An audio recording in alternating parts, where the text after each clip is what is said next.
In the serene countryside of a distant kingdom, there was a humble village named Anandapur. Among its residents, there lived a young man named Siddharth. Siddharth possessed an exceptional talent for music and was praised for his melodious voice. He would sing with such passion and depth that his listeners were often moved to tears. One day, news of a grand singing competition spread across the land, attracting participants from far and wide. Siddharth, filled with excitement and a desire to showcase his talent, decided to embark on this musical journey. As Siddharth arrived at the competition venue, he saw a sea of talented musicians, each eager to prove their worth. Doubt began to creep into his mind, and his ego started to grow.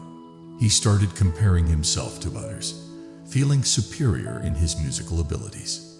The competition began, and one by one, each contestant mesmerized the audience with their unique melodies. Siddharth's turn approached, and he stepped onto the stage with an air of confidence. He began singing, but to his dismay, the audience remained indifferent. His voice lacked the enchantment it usually possessed, and he felt his ego shatter into pieces. Disheartened, Siddharth left the stage and wandered into the nearby forest. Feeling lost and dejected, he stumbled upon a small temple. Inside, he found an old monk named Haruki, who had a radiant smile and an aura of tranquility surrounding him. Curious, Siddharth approached the monk and poured out his tale of woe. Haruki listened intently, his eyes reflecting deep understanding. Then he shared a story from his own youth. "Long ago, I was a renowned musician like you," Haruki began. "I too participated in a prestigious competition with an inflated ego. But when I performed, my arrogance clouded my talent, and I failed miserably." Siddharth's curiosity piqued. He asked, "What did you learn from this experience, revered monk?" Haruki smiled gently and replied, "My young friend, I learned that the ego is like a veil that blinds us from our true potential.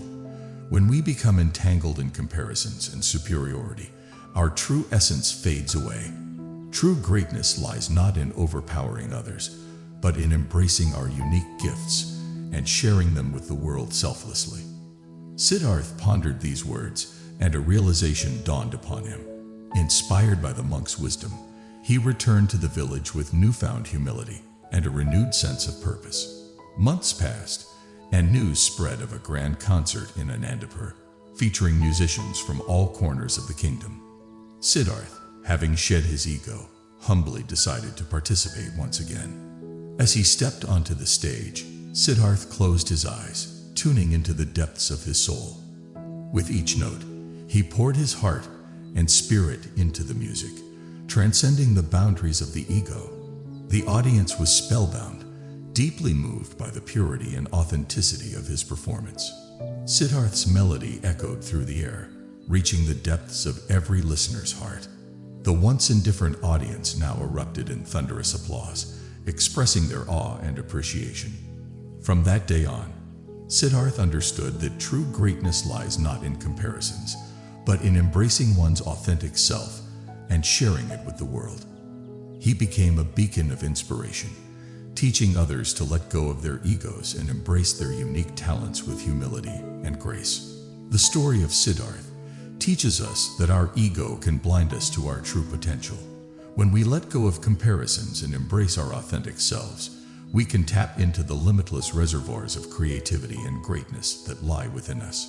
Humility, self-awareness, and a genuine connection with our true essence can elevate our talents and inspire others in ways we never thought possible.